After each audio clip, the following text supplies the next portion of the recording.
no Quénia, em que os três movimentos de libertação, violando o acordo e não convidando a parte portuguesa, se juntaram e resolveram: nós estamos a cometer mata de erros, vamos pacificar, vamos respeitar o acordo do Alvor, mas no dia seguinte as coisas já tinham voltado ao inicial e o acordo de Nakuru foi como se não tivesse existido. Resultado: Portugal sentiu-se da necessidade de suspender o acordo do Alvor, deu o acordo do Alvor como suspenso, não o eliminou, mas ficou incapaz de assegurar a independência em 11 de novembro de 75, tal como tinha sido acordado no acordo do Alvor. É que Portugal tinha conseguido que no acordo do Alvor ficasse inscrito que a independência de Angola seria à semelhança de Cabo Verde e de São Tomé, também por base de eleições universais e diretas, em que seria eleita uma Assembleia Constituinte, cujo presidente seria o homem para quem Portugal passaria ao poder. Com uma particularidade em relação a Cabo Verde e São Tomé, é que aqui havia partidos a concorrer às eleições. E os partidos eram só os três movimentos de libertação reconhecidos internacionalmente. Isto é, era a tal conjugação da legitimidade democrática com a legitimidade revolucionária. Só que a guerra civil que prosseguiu era de tal natureza que não foi possível fazer a lei eleitoral, porque o governo, entretanto, aquele governo precário que eu há pouco vos disse, daqueles equilíbrios precários, às vezes deixou de funcionar, por exemplo. Deixou de existir. Os ministros deixaram de aparecer. Os secretários de Estado deixaram de aparecer. Só havia a parte portuguesa, digamos assim. Portanto, havia como que uma administração do território, mas não havia um governo a funcionar. Resultado: Portugal teve que chegar à independência sem poder que a independência se desse nos termos em que o Alvor tinha sido previsto. E então Portugal utilizou o artifício.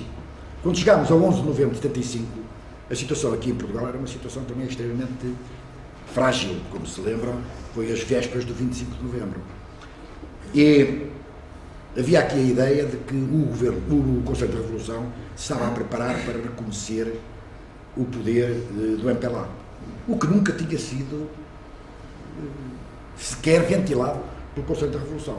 Mas o governo, da qual fazia na altura parte o almirante Vítor Crespo, e que era dominado particularmente pelo, na altura, PPD e pelo PS, fizeram chegar ao Conselho da Revolução e ao Presidente da República, Costa Gomes, o seguinte recado: se o Conselho da Revolução e o Presidente da República reconhecerem o governo do MPLA, o governo português demite-se. Bom, a situação era exatamente ao contrário. Nós estávamos a prever, no dia 10 de novembro de 75, a situação era tal que o que era previsível era que o MPLA fosse derrotado em Luanda. O MPLA estava cercado a norte pelas forças do Zaire e por mercenários portugueses e forças da África do Sul, estava cercado a sul por forças da África do Sul e mercenários portugueses. Todo este conjunto, coordenado pelo Sr. John Stockwell, que era o homem da CIA no Zaire, era a Operação Raya Fletcher. Os Estados Unidos estavam a coordenar toda esta ação e o MPLA estava reduzido a Luanda, e aos morcegos de Luanda, que eram, enfim, umas centenas de milhares de homens com armas na mão, mas armas ligeiras, reduzidas ali com o apoio de alguns cubanos que, entretanto, tinham começado a chegar. E, portanto, o que a gente aqui previa é que o MPLA tivesse, no dia 11, estivesse completamente desfeito. Ora, o que aconteceu é que há destes bambúrios que na véspera, 10 de novembro, o MPLA consegue a sul dinamitar uma ponte, a ponte sobre o Rio Queve, que impediu a progressão das forças da África do Sul para norte, a 200 km de Luanda. E a norte, quando as forças do Zaire e as forças dos mercenários portugueses iam avançar para Luanda, a 20 km de Luanda, em que tinham que ir por um sítio que era uma passagem por uma zona pantanosa, que era ali abaixo do Kifangondo, os cubanos, com aqueles órgãos Catiuxa, que se instalaram no determinado sítio, têm o bambúrrio de mandar a primeira bujarda e acertar em cheio na primeira viatura que vinha à frente, o que impediu a passagem das restantes. Resultado: as forças da FUNLA ficaram ali bloqueadas e tentaram fugir para norte. E o MPLA conseguiu sobreviver no dia 11 de novembro e declarar a independência em Luanda da República Popular de Angola. Foi um verdadeiro golpe de sorte.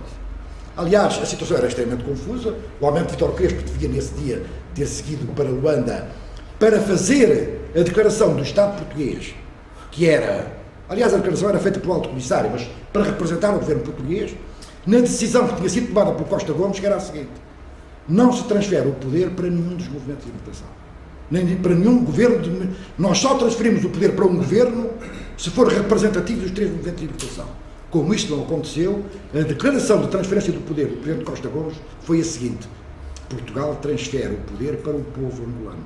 Foi um subterfúgio, mas foi a maneira de Portugal respeitar a data do 11 de novembro.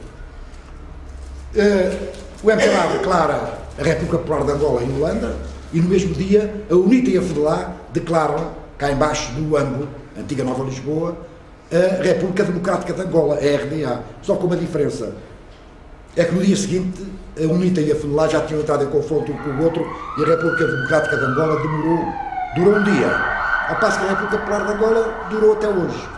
Depois foi-se consolidando, perseguiu as forças da FEDELA para o norte, os comandos foram continuando a chegar, o Savimbi faz a longa marcha para a Jamba, e a guerra civil perdurou durante mais de 20 e tal anos, para a desgraça de Angola, é evidente. As interferências estrangeiras continuaram a perturbar a progressão em Angola, mas Portugal só veio a reconhecer a independência de Angola em 26 de fevereiro de 1976.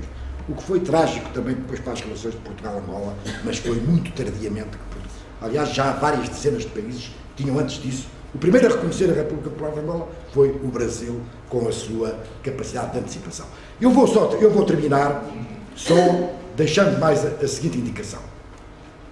Como sabem, Angola depois durou mais 20 e tal anos em guerra civil, com intervenções externas, intervenções da África do Sul, intervenções do Zaire, com conflitos regionais, e há uma certa tendência também para se considerar que a guerra civil em Angola tinha começado com a independência. A independência tinha sido uma tragédia tão grande que até tinha ocasionado a guerra civil em Angola. Bom, isto é falso. A guerra civil em Angola, os conflitos regionais em Angola e as interferências externas em Angola dos dois blocos, leste e oeste, depois da independência, não foram mais do que o prolongamento dos mesmos conflitos que já vinham desde a Guerra de Libertação. Reparem, a luta de libertação colonial, se quisermos a guerra colonial, tinha 4 componentes em Angola. Tinha a luta de libertação, evidentemente, dos movimentos de libertação contra a potência colonial portuguesa. Mas tinha o conflito regional que já estava patente. Já havia forças do Zaire a intervir em Angola, em apoio da FNLA. Já havia interferências da África do Sul. Nós, no Cuito Canaval, que era uma terra no sudeste de Angola, tínhamos uma base aérea sul-africana a apoiar as operações portuguesas. Nós tínhamos tínhamos os refugiados do Zaire em Angola, que de vez em quando iam atuar nas fronteiras do lado de lá. E nós estávamos a apoiar, e os movimentos de libertação também estavam a apoiar dentro de Angola o ANC da África do Sul, etc. Portanto, o conflito regional também já vinha desde a época colonial.